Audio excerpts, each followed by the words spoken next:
Yo, what's up, everybody? Welcome back to another Hattrick HQ live here. Thanks for all you guys who are in the stream right now. I really appreciate you guys showing up to another live stream here for us. And just while we're waiting to get a few people in the stream here, me and Mark are actually going to go through our puck doku here, and we're just gonna see what you guys think down in the chat. Maybe you guys can throw some guesses at us.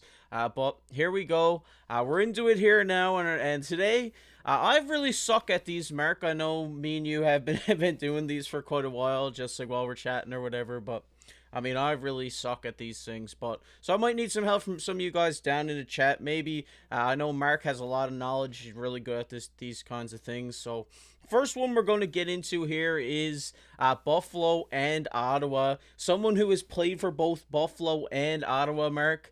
First name that comes to mind to me is Craig Anderson. I know he played both, recently retired. Shout out to him. Great goalie over the years. What do you think, Mark? One guy I think of is Tyler Ennis right off the bat. I know he's had some time in Buffalo and he spent a tiny bit of time in Ottawa. So I know you got to look for the percentages. So it's kind of hard to figure out a guy that's a low percentage guess. Yeah, definitely. I think Tyler Ennis will definitely be lower than Craig Anderson, so maybe we'll throw him in here now. But if you guys have any guests on anything you see on the screen, put them down in the chat right now. I really appreciate it. But we're gonna go Tyler Ennis here from 2009 to 2022. 7%. That's not bad. That's not bad. That's not a bad start. I'm usually up in the 50s, so I mean 7%. We'll take it. Next, we're gonna go on to Buffalo and Minnesota. And right now, I'm drawing a blank on this, Mark. I'm not gonna lie. What are you thinking? This might take me a minute. I see Daniel in the chat. How you Yeah, doing? what's up, Daniel? You know anybody who played for Minnesota and Buffalo? Because I'm drawing a blank right now. We have to move on and come back to this one. But this is a tough one for me. Trying to think. I mean, Gail Chennick played for every team, but I don't think Yeah, he was on Buffalo at any point. yeah, it's a tough I one mean, here. we can skip over to the under 50 games played in the playoff careers because I mean Buffalo hasn't Buffalo, been hot at that. yeah, So we could go anybody here, honestly. I mean, a lot of current roster guys. what's a low, guy on the Buffalo now that like not a lot of people would think of? I'm trying to think of a few guys here. Maybe Dylan Cousins hasn't been in the league that long.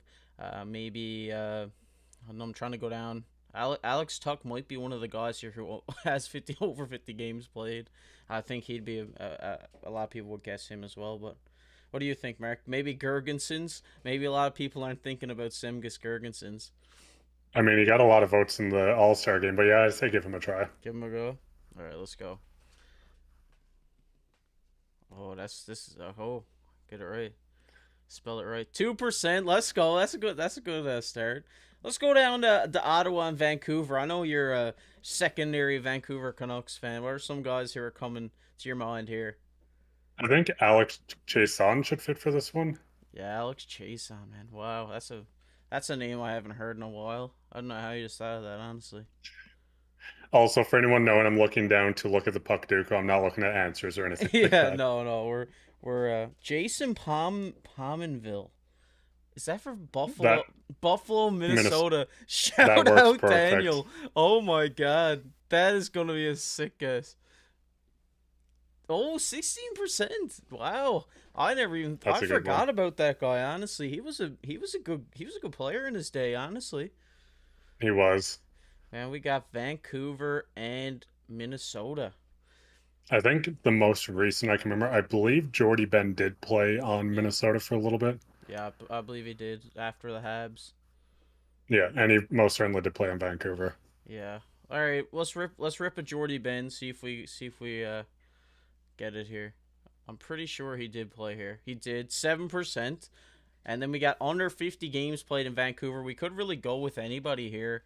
I haven't been too hot in the playoffs. Haven't had too many deep runs here, but I'm sure that's going to change soon because the team's having a great year so far. But I mean, I'm going down through the lineup in my head here. Um, what are you thinking? You could even go back and maybe look at Nylander's draft year ago, Jake for 10, and I know he was drafted just before Nylander. Wow, Jake for 10 and see this isn't like I'm thinking of like Elias Pettersson and like that's crazy, man. I forgot this guy is a player. Wow, 0.7% there. That's unreal. And we got 1,000 career games played with the Ottawa Senators. Right off the bat, I'm thinking, Daniel Alfredson. Claude Giroux just hit it. Who are you thinking? Is there someone I'm missing? Did Chara ever reach his 1,000 games? I believe he did, right? I think so, yeah. So we could Chara. go Chara there because he was a guy that didn't play a lot of time in Ottawa. I mean, if Chara didn't hit 1,000 games played, that would surprise me. Yeah, 9% though, hey? I mean, a lot of people may be thinking Big Z might be a low percentage there. But we got 1,000 Yeah. games played with Minnesota. Now, this is one that's going to be a brain scratcher for me. Was Koivu there long enough? Koivu, yeah. Well, yeah, Koivu would definitely hit it, I think. Miku. Yeah. I don't know how to spell it. Miku? No. OU.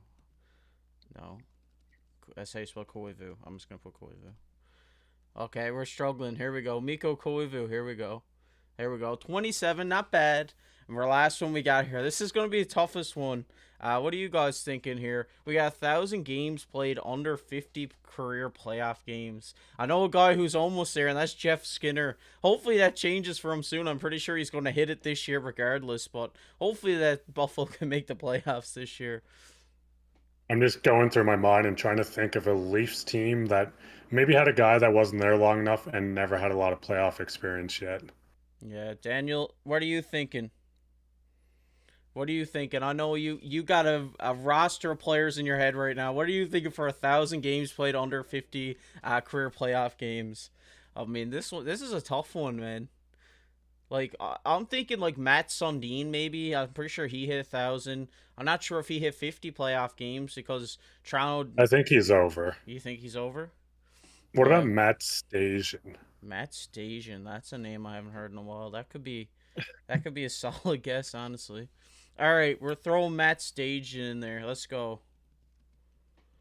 Let's see what we got. Is this how you spell it? Yeah, I got it. Ooh, we got it. Let's go.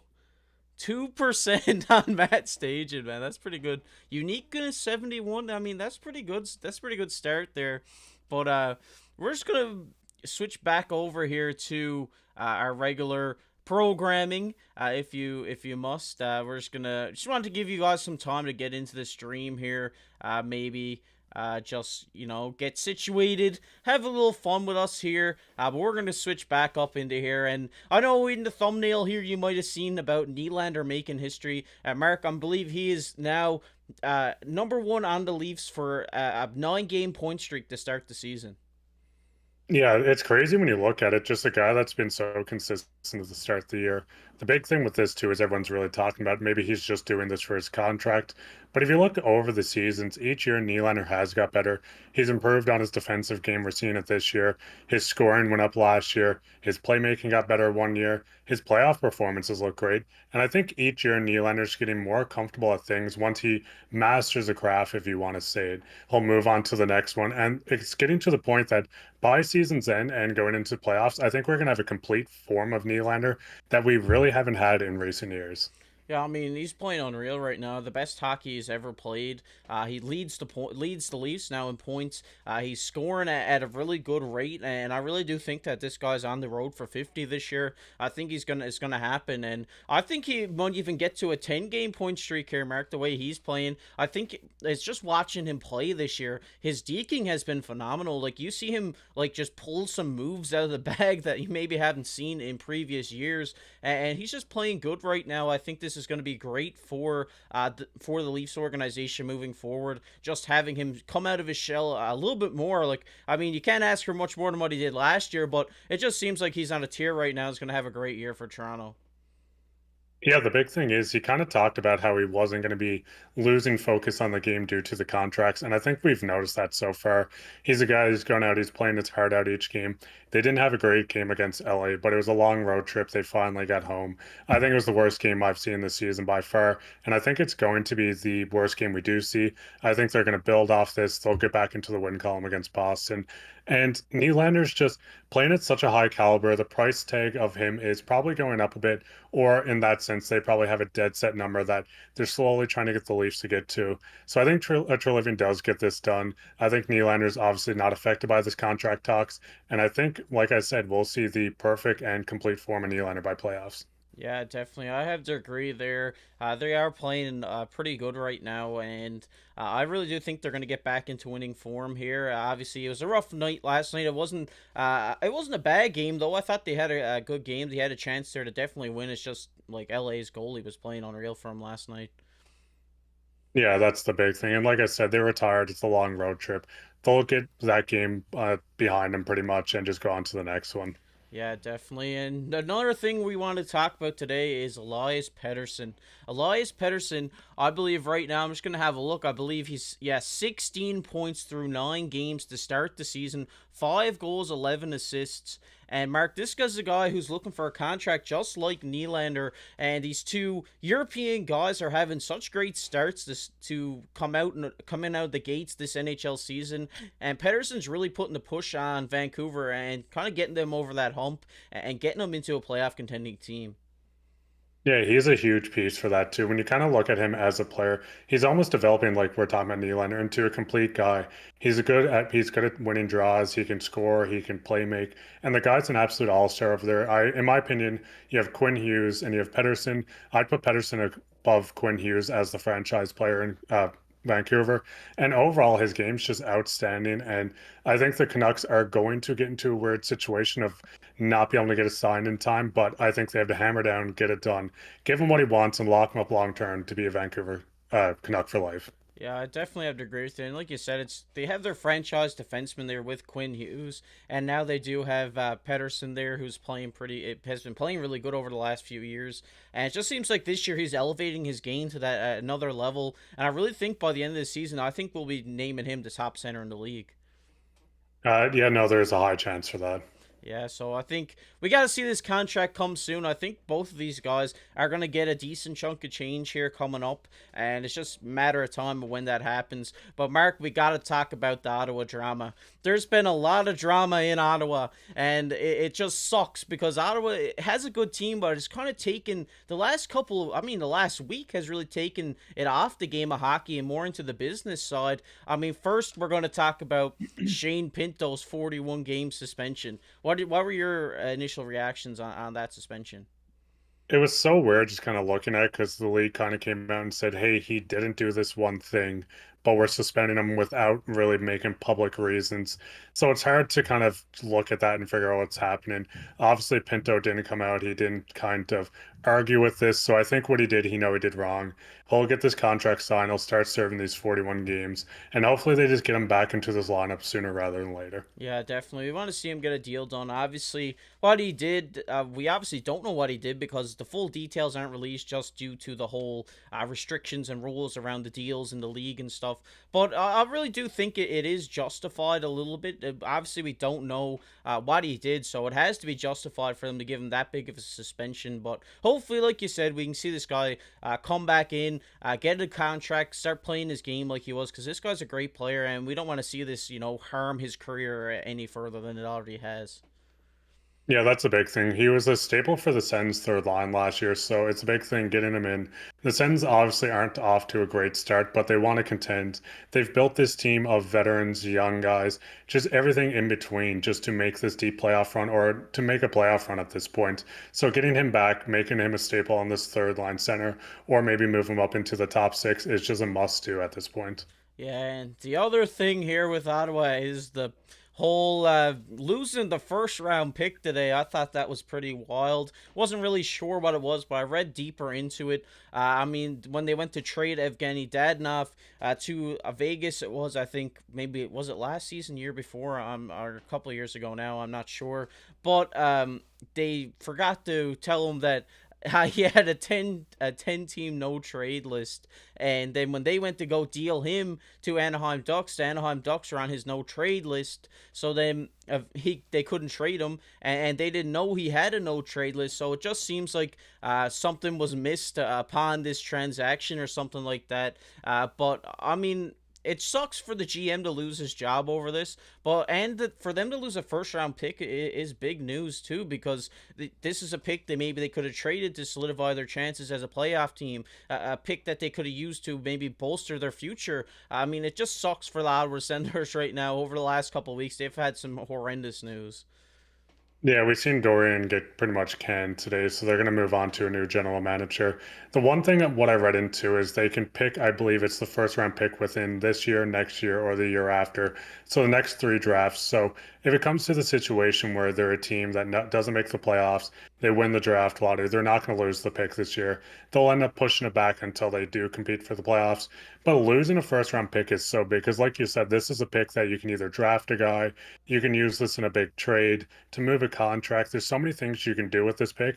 And obviously, losing your first round pick is just a massive thing for Ottawa, where they're stuck in the sense of still needing more players and still wanting to build depth through the draft as well. So, obviously, if you're not getting your best available player in the first round and you have to wait till your second, where he might not be available, it's a tough time for Ottawa. Yeah, it definitely is, and hopefully this doesn't affect the players and their play on the ice, because I know there's going to be a new GM coming to town and stuff like that. We see you, Pat, down there. What's up, Pat? We got GR back here, Daniel back. You guys got any questions for us? Fire them down in the chat right now. We're just opening the floor to you guys.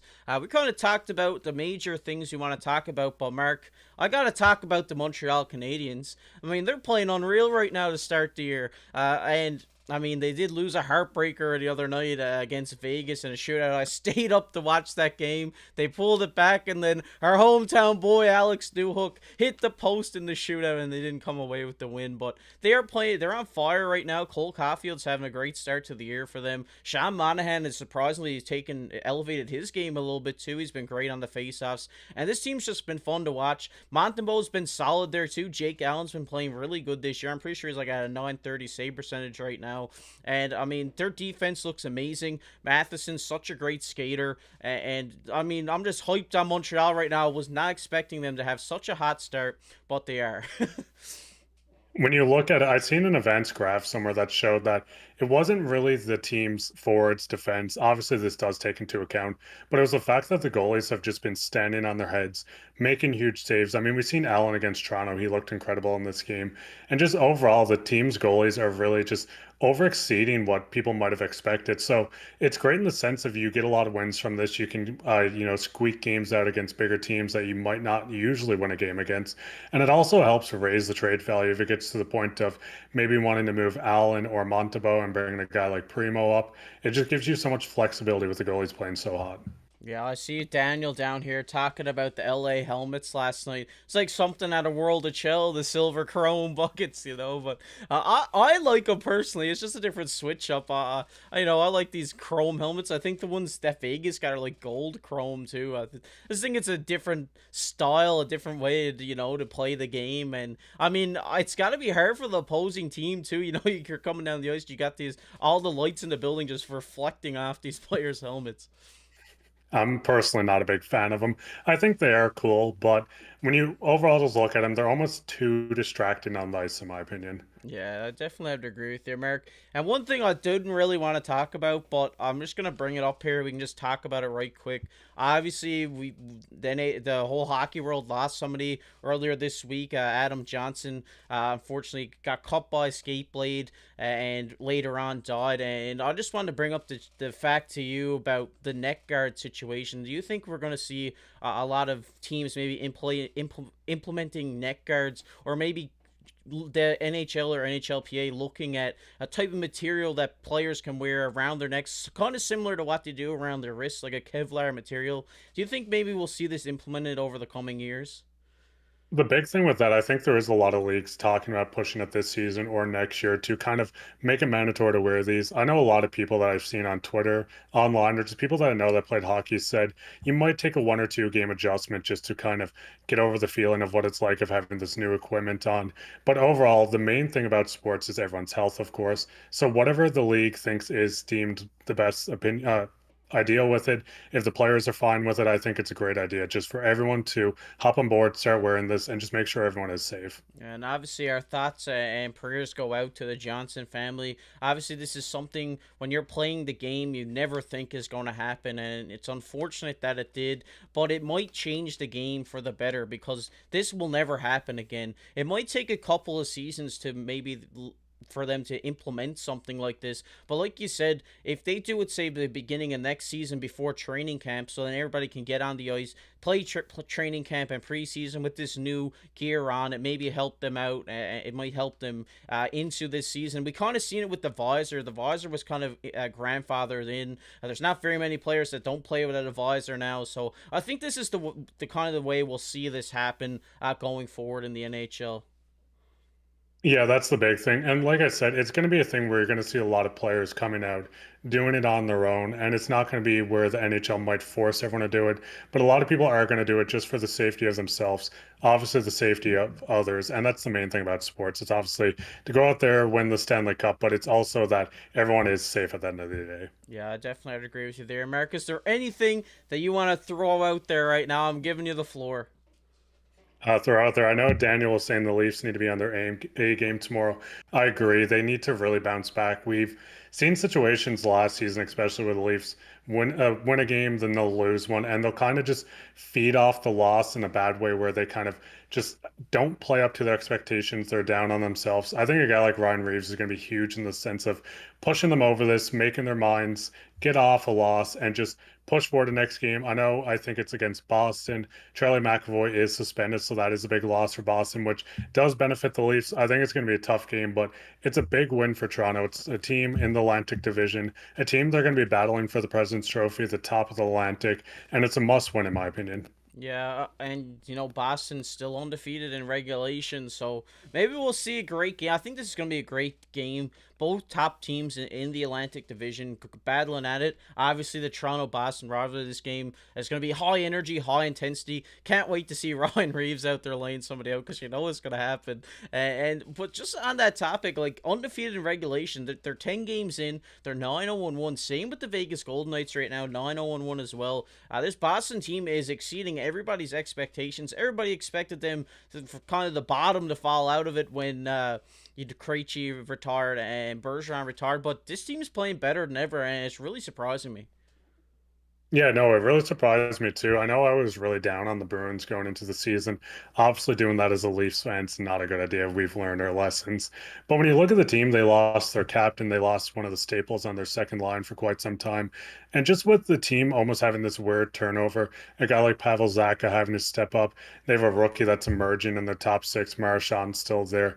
I wasn't expecting this team to come out of the gate swinging like this, looking incredible. And if they can keep this up all season, it wouldn't surprise me if they're in the situation this playoffs again where they're pushing for the Stanley Cup, looking like they're competing. And I think it is a team that's going to be very active around trade deadline. Yeah, I definitely, I have to agree with you there. This game coming up between Toronto and Boston is going to be a barn burner. I think it's going to be a great game to watch. And even myself, not as a Toronto fan or a Boston fan, I'm going to be tuning into this one because, this is going to be a great game, a great competitive. Always these rivalry games are great. And just even the Heritage Classic, I don't know if you got a chance to watch that. Calgary and Edmonton, both teams that kind of needed a win, and then Edmonton ended up coming away with the win in that one. But that was a great game. Just the intensity got high. Seen some mic'd up moments. The players were yapping at each other. So it's just I love these type of games. The rivalry games are really fun to watch, and I think this one between Boston and Toronto is going to be a barn burner.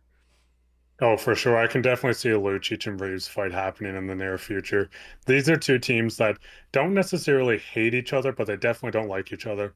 Yeah, We've seen them face so many times in the playoffs. Obviously, this core was more catered towards the Tampa series, but there's bad blood between both teams, and I think it's going to be a physical game. I think that's where Reeves is really going to kind of stand out in this sense. I know he's not been the greatest guy so far, but I think a game like this, he's going to be much needed. If they give up the first goal, I think Reeves, the type of guy, is going to go out there, fight Lucic, get the boys going, and I think the Leafs do come out with a win, maybe I want to say a 4-1, 3-1, just to kind of make myself feel better from the 4-1 claps they had one year.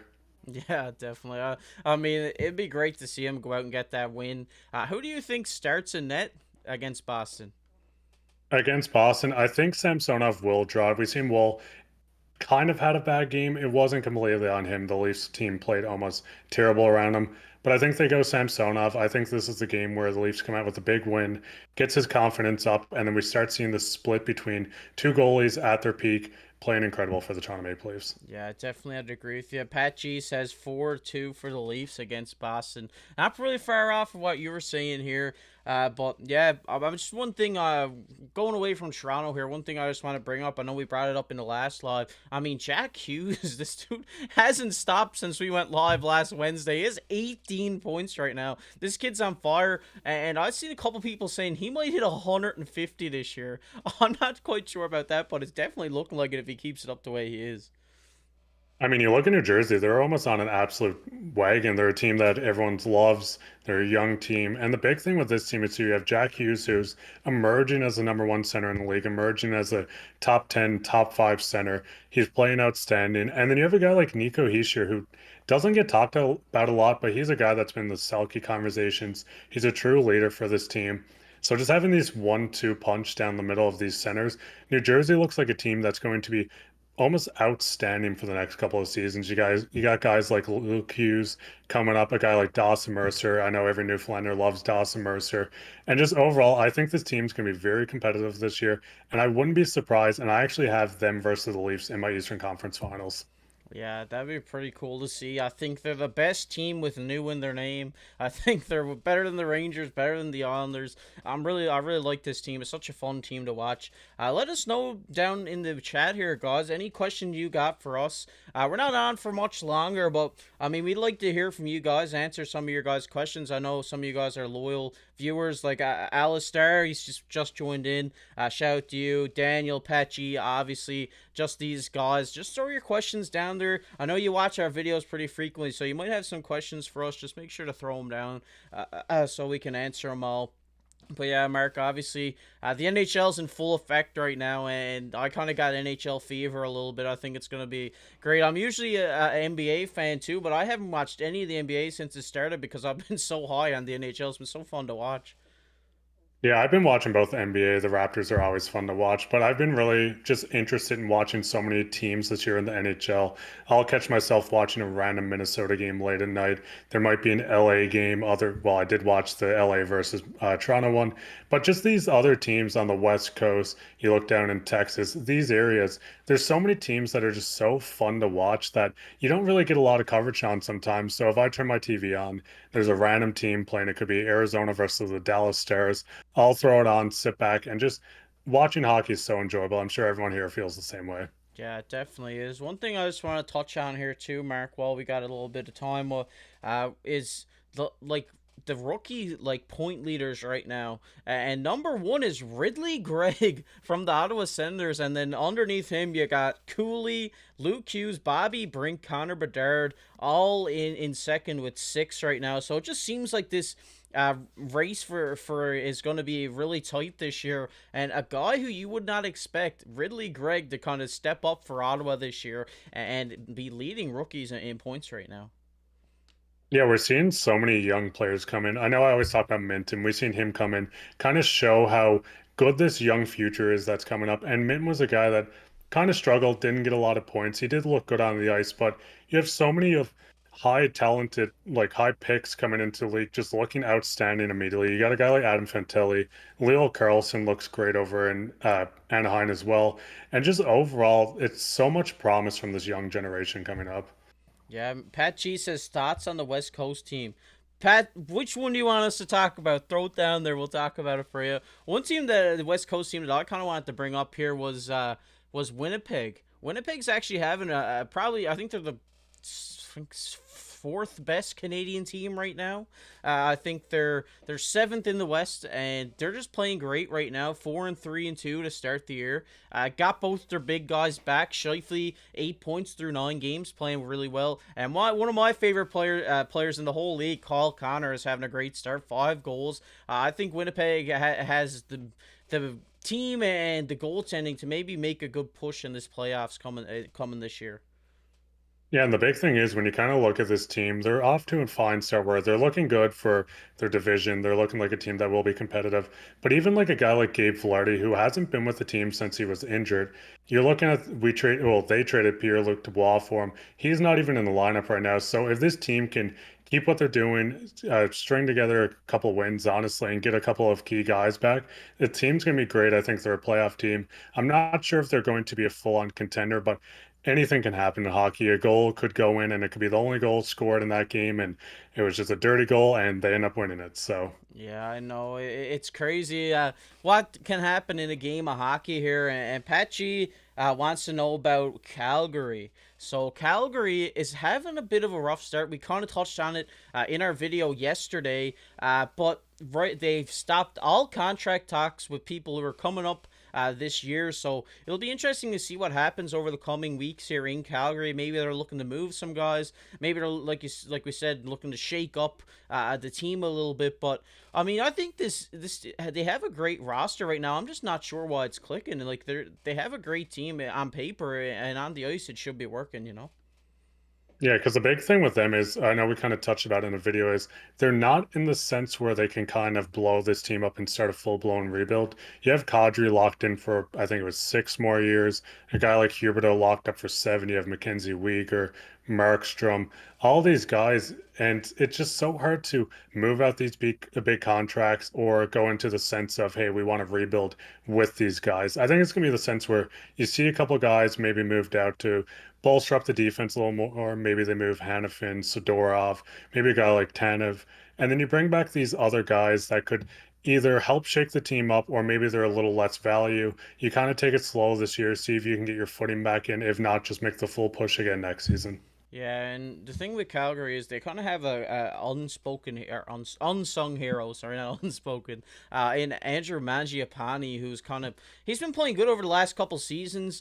Pretty sure he won like the MVP at the Worlds. I think it wasn't this year, but I think it was the year before. I think this guy is a great player. I think he, is really helping this Calgary team out. It's just if these guys could like come together as a cohesive unit and they all could start contributing like he is, I think this team could be really successful. Markstrom is still having in a 1-5 record. I mean, he's still at a 901 save percentage, so it's not like he's having a bad year either. I just think this team needs a little kick in the caboose, and it's just like we said in the video the other day. It's tough. They got a new GM, they got a new coach, and they got new leadership in the room. So I think they all just need to get adjusted to this whole new situation in Calgary, and then we'll start seeing them win a few games. Yeah, that's the big thing. I think they need to do this sooner rather than later. Obviously, you don't want to start in a complete slump to start the year. I know the Edmonton Oilers are kind of in the same situation. So it's going to be really interesting to see what a lot of these teams are going to do come trade deadline or mid-season if their team's struggling a lot or starting to pick things up. And it's kind of wild. Obviously, you have all your teams that are going to be bottom dwellers, Montreal being one of them. But you look at all these teams, you have Arizona, these types of teams that you're certain are going to be sellers. But then you have so many teams that could go on these huge hot streaks like Columbus. Columbus is a team that's so up in the air. Obviously, they're not off to a great start, but in the matter of 2, 3, 4 weeks, if they go on a big run, they might be a team that might look to add a tiny bit to make this playoff push. Yeah, Mark, sorry to interrupt you here, but Pat G just donated $2. Shout out to you, Pat G. We really appreciate the love and support from you since day one of this channel. But we're going to hop into the other team that you mentioned here, and that's Edmonton. Obviously, Edmonton is kind of, like you said, in the same situation as Calgary, having a rough start to the year, but McDavid is back now. He came back in the Heritage Classic game, and I believe he has 9 points in 6 games right now. I believe Draisaitl has 12. I think this is a team now, they got that win. They got that, big outdoors home at the Edmonton Elks Stadium. They got that win. I think this is kind of fire this team up, and I think they're about to go on a little bit of a hot streak here. Yeah, that's the big thing. When you look at, I want to compare this to Calgary, really. When you look at the Oilers versus Calgary, is the big thing with the Oilers is you have to keep a guy like McDavid and Draisaitl happy. Obviously, they have a couple of years left on their contracts, but if you look at the Flames and if they don't push for the playoffs and they lose a guy like Sidorov either at trade deadline or in free agency, it's not the end of the world. But if you have a guy like Connor McDavid looking at your general manager, Ken Holland, and saying, I want out, I want to go to this team, then you're kind of stuck in a situation of what do you do? So I think the Oilers are going to be buyers. I think they're a team that's going to really make that push to maybe add, maybe make a small change. But it's a matter of time of when they do it or if they really need to do it at the end of the day. Yeah, I think like you said, they're gonna be a buyer. I think they're gonna be looking for a goaltender, in my opinion. I think we might see one of these guys who are backing up a hot team right now. Kind of go after them. I think maybe Olmark or Swayman might be one of these guys that they go after. Maybe a number one goalie on the team as well. I think this is their big struggle right now. I mean, Soupy's a great goaltender. Stuart Skinner, great goaltender as well. It's just they need a guy who's going to go in there and is a certified starter who can go in there and shut the door night in, night out. And I think what they got right now is two great backups. That's the big thing. I mean, you look at Skinner, and this is a guy that you're really hoping to make this next big jump soon. Campbell looked great in Toronto. He kind of struggled a tiny bit since joining the Oilers. I mean, he struggled quite a bit sometimes. But overall, you need one of these guys to make the massive step up. If you look at Toronto, Toronto's a team, they had Samsonov struggling to start the year. He couldn't really string much together. You had a guy like Joseph Woll step up and really helps them win these couple of games that needed to get the team back on track. So I think one of Skinner or Campbell has to really do this for the Oilers. Yeah, definitely have to agree with you there. We just want to say peace out, Daniel. Thanks for stopping into this stream. You know we always appreciate the love and support from you. But we do have a question here. He says, why do you think Toronto seems to play to the level of their opponent? I mean, I think I'd have to disagree with that. I think Toronto's a solid team. I think they play above the level of most opponents. It's just some nights, you can't win all games. You can't win all 82. Nobody has ever done it. You can't win all 82. You had to lose games. And there's a lot of learning experiences that come from losing games. And that's what makes teams better. If you're always winning, you're going to have that mentality of going out there and say, oh, we're just going to win this one. But if you lose one and it really hurts that you lose a game, you're going to go, if say you go out and you get swamped like 8-1, 7-1. I mean, it sucks in the moment, but you're never going to want to have that feeling again. So you're going to go out there and put in your all every night. So I think I have to disagree with you here. I don't think they play at the level of their opponent. I think they play at the same level every game. Some games they ramp it up even into a higher level, and it's just great to see. I think Toronto's going to have a great year here. And Mark, I just want to get your thoughts on this because I really don't think they play the level of their opponent. See, watching a lot of Leafs games, I have noticed this quite a bit actually. When you kind of see them play a powerhouse team, sometimes they come out guns blazing. You look at the game in Dallas, that was an exciting game. Dallas is a high flying team. I think the Leafs were the first team to hand them their first regular regulation loss. But when you see them play a team, especially a team like Arizona, I talk about a lot, they almost get the lead or they start toying around. They're playing a little looser than they should because they know this team is not maybe as good as the Vegas Knights or another powerhouse team throughout the league. So sometimes I do notice where they start to a sluggish start. They might not look like they care too much. And sometimes this really burns them because they allow a goal, maybe two goals, and they can never really claw back at this lead at times. Yeah, and I think looking at it the ways that they play at their like level of their opponent is just the completely wrong way of looking at it because every team has a different style. Every head coach has a different style from the next one to the next one. You're not going to get the same style. Say you bring in like let's just say like Daryl Sutter, and then you bring in a guy like Martin St. Louis. There's two completely different style coaches, and every team in the league has a different style. So it is hard to play in the NHL at such a high level. That's why everybody's making the big bucks because every coach, every team plays a different way, and you need to adjust in the game to make sure you get that win when you're going up against these opponents. The big thing I find too is a lot of times the Leafs kind of struggle playing against maybe a rival of a team that has so much energy. And sometimes the West Coast teams, because when you take hockey and look at the East and West, the East Coast is obviously they're still physical teams. They're still teams that are high flying. They can score. But when you look at West, you have a lot more of toughness, it feels like. You mean, you look at the Kings, you have a guy like Kopitar who's been around forever. Doughty's going to lay hits. You look at a team like Edmonton back when they had James Neal, Lucic, all these guys, it almost feels like a more physical aspect from the West Coast compared to the East. So I think sometimes if you chain together a couple of games against the East Coast, then you go play a West Coast team, it just throws your game off a little bit. Yeah, definitely. And, it is still early in the season. I would not be concerned if you are a Leafs fan because there is a lot of new pieces on this team, a lot of new players, and it's only going to get better and better throughout the season as the guys gain chemistry on the ice and off the ice. I think this team has a lot of talent there, a lot of guys who could step up on any given night, and a lot of guys who want to prove what they are made of. And I think this Toronto team, it's only a matter of time before we see them start to click in more often, and it's just. I think they're in for a successful season. It's just a matter of time right now. It's just they got to figure out their chemistry and stuff like that. But they are playing great right now. You can't deny it. They are playing good. They are, still a winning team, and they're only going to win more games down the line, and it's just going to be fun to watch.